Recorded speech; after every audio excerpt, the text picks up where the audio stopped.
chapter 22, verse 24. Hey, it's good to see you. Make sure to say hi when you tune in. The commander ordered him to be brought back into the barracks and said that he should be examined under scourging so that he might know why they shouted so against him. And as they bound him with thongs, Paul said to the centurion who stood by, "Is it lawful for you to scourge a man who is a Roman and uncondemned?" When the centurion heard that, he went and told the commander, saying, "Take care what you do, for this man is a Roman." And the commander came to him and said, "Tell me, are you a Roman?" He said, "Yes." The commander answered, "With a large sum I obtained citizenship." And Paul said, "But I was born a citizen." Then immediately those who were about to examine him withdrew from him, and the commander was afraid after he found out that he was a Roman, because he had bound him. He wasn't even supposed to bind him, let alone scourge him. And the next day, because he wanted to know for certain why he was accused by the Jews, he released him from his bonds and commanded the chief priests and all the council to appear, and brought Paul down before and set him before them. We'll stop right there. We'll stop at the end of the chapter today. So, couple things I think we can glean out of this, good lessons for us, just because it was a convenient stopping place, ending at the end of the chapter. So just the history and the context, so we're all up to date. Rome, right? It controlled most of the known world at this point, but most people weren't Roman. Romans were from Rome. There were different ways you could become a Roman citizen. If you were very wealthy, you could pay. And if you paid enough money, you became a citizen. This would work out like if Rome had conquered into the area that you lived and you were a wealthy citizen of that area. Rome wanted a functional empire. They weren't just destroying villages. Preferentially, the villages and the cities and whatnot would just surrender, and Rome would let them kind of keep running like they ran. Rome allowed the religions of the different regions to keep going.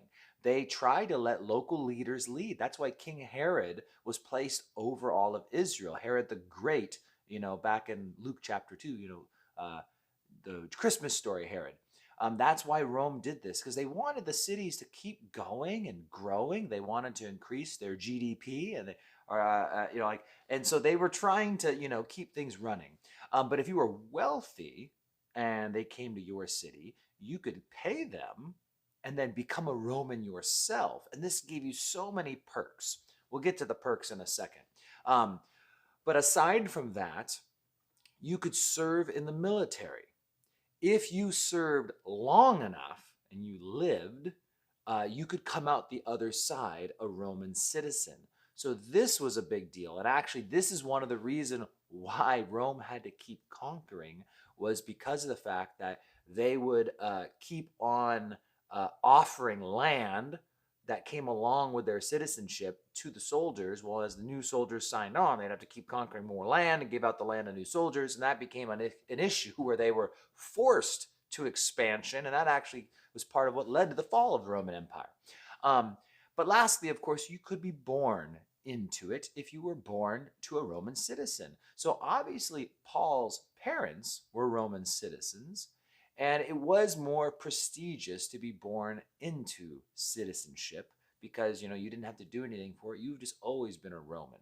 Now, if your parents bought their citizenship, it doesn't matter. You were still born in. I guess last but not least, it's not as common, but it definitely happened, was also you could become a citizen by doing some great deed or favor to Rome. So you do something that really helped them, and as a thank you, they made you a citizen. Roman citizens, so the perks, they didn't pay taxes. If you were a Roman, it was all of those conquered nations that really paid for all of the perks of being a Roman. So Romans didn't pay taxes. Romans were given the right to a fair trial. They were not allowed to be scourged or bound. I mean, you could, handcuffs, take them to the station, kind of bind, but not, in a punishing kind of way. Any kind of punishment. You had to have a fair trial before you could receive any punishments. And so this is the deal with Paul. I could probably go on and on. I will throw out one more good reminder for us is that some cities were colonies like Philippi, and Philippi became a colony only a couple generations before this when they helped out Tiberius Caesar, or no, no, Augustus Caesar, sorry, when he was fighting with Octavian, and there's all this stuff, after the death of Julius Caesar, there was fighting in the Roman Empire. And so the city helped him win the battle. So they made the whole city a colony. And a colony was kind of like an embassy where literally it's Roman soil. And so if they did something in the city of Rome, any of the Roman colonies would receive the same treatment. And so when Commodius, not Commodius, it's hard to do it's all off the top of my head. When all the Jews were expelled out of Rome, they were also expelled out of Philippi, which is why earlier in Acts, when Paul showed up at Philippi, there weren't really any Jews there. There was only a handful of Jewish women hanging out down by the river. So there's your history of Rome. But now, Paul, they take him and they're going to scourge him.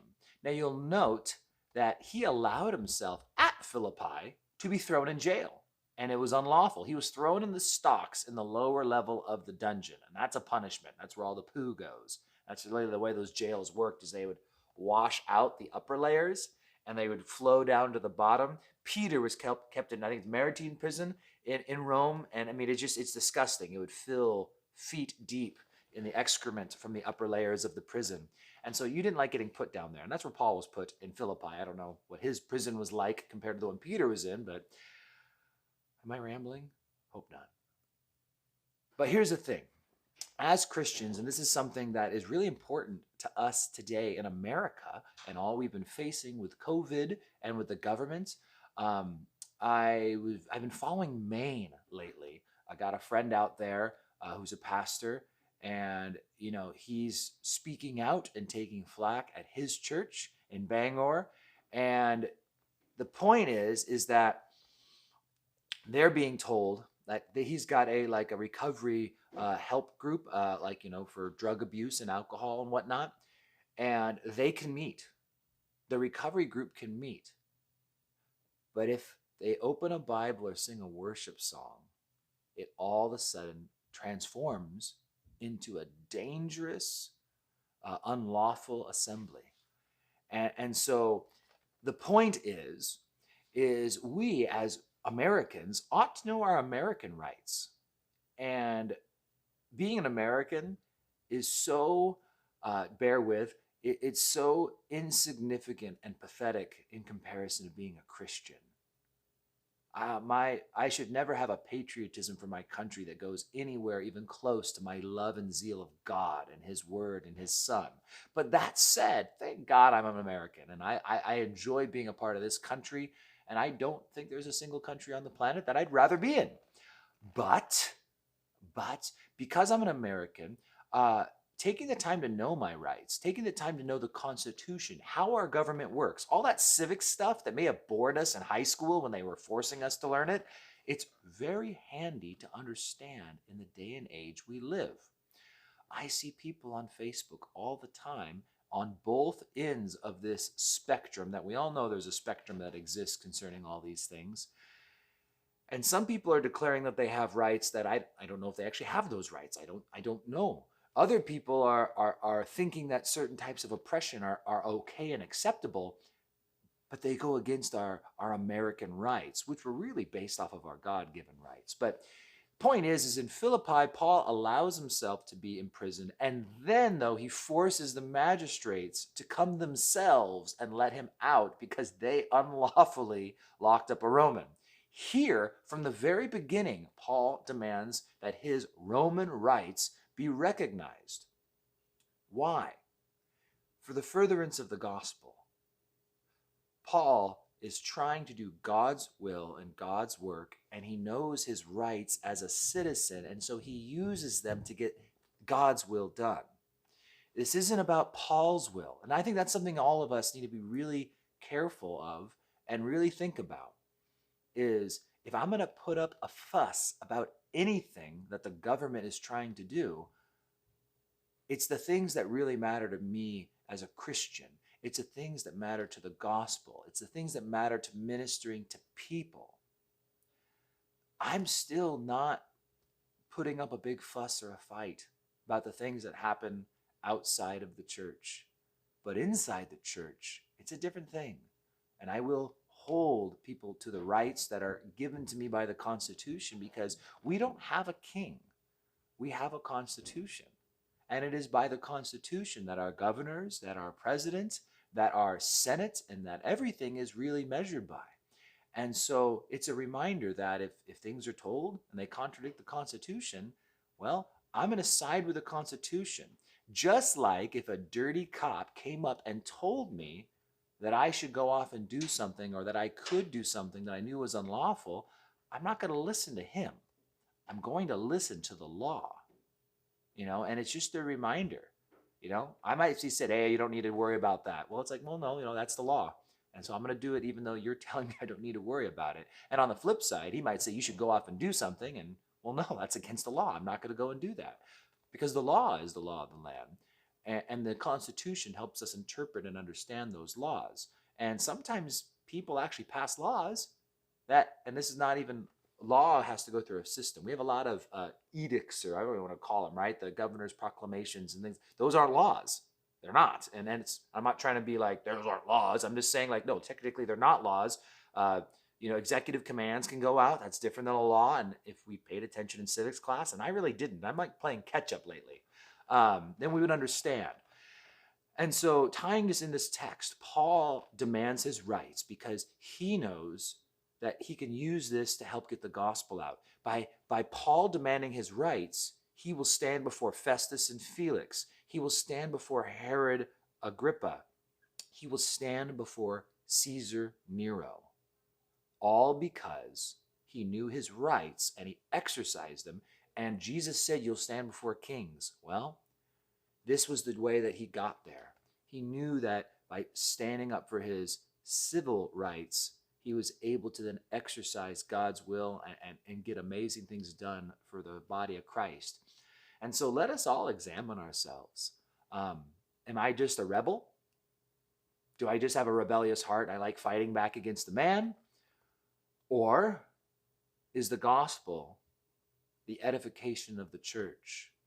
The ministering of hurting people, is that my priority? Can I keep those things separate if there's a temptation? This isn't me being a rebel. This is me. I have people I need to minister to, and they need to be ministered to, and we need to fellowship and be together, because there's just something that online church can't do. Now, it's nothing against those who are stuck home on hospice in a care center who can't attend, right? That'd be foolish to speak against that. But for those who are able-bodied and can move and get around, fellowship is so important. And you know what? Anyone who's stuck in a hospital bed having to watch online church, I bet you they'd be the first ones to tell you that they would love some fellowship and they would love to see someone in the flesh. So we need to be able to get together. We need to be able to sing and worship to our God, and we need to get people in there. And so, yeah, know your rights. Do a little reading. It's worthwhile. Get to understand the Constitution. I'm a big fan of the Pacific Justice Institute. Check them out. I support them monthly because I think they're worth it. And it's great to know that the Washington representative from the Pacific Justice Institute attends church at Calvary Chapel Tri-Cities. And so you can go down and talk to her. And she'll be speaking at the Doing Ministry Well Conference, the Eastern Washington, Idaho, and Montana Calvary Chapel, just a leaders conference. And it's open to anyone who has a heart or desire for ministry. It's like $100. It's like April 22nd to the 24th, whatever Thursday, Friday, Saturday is, right around there. So if you guys are wanting to minister and wanting to get filled and fed, it'll be a great opportunity to go down there and check it out. Don McClure is going to be there, and he's like one of my absolute favorite pastors. There's just somehow I feel like my heart is knit to that guy, and just his passion to see revival and to see Christians living in the spirit-filled life. The story of Joshua, that's like, yeah, good stuff. He was discipled by Alan Redpath. Cool guy. All right, I'm rambling again. And I've got to go to homeschooling co-op and hang out with the kiddos. So you guys have a great day and seek the Lord, His will in your life. Get in the Word. Let the Word speak to you rather than just reading it. Show up expecting. And hey, if you get a chance, since we're obviously friends on Facebook, if you're watching this on Facebook, go see my post I posted earlier about the Holy Club. Read down those 22 questions. Might make you think about some stuff today. And thank you, Enrique, for reminding me about the Holy Club, because it's a good thing to go back and revisit.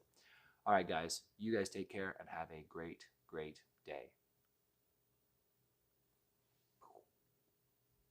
This is my slow ending, so those who are behind on the live stream can log off.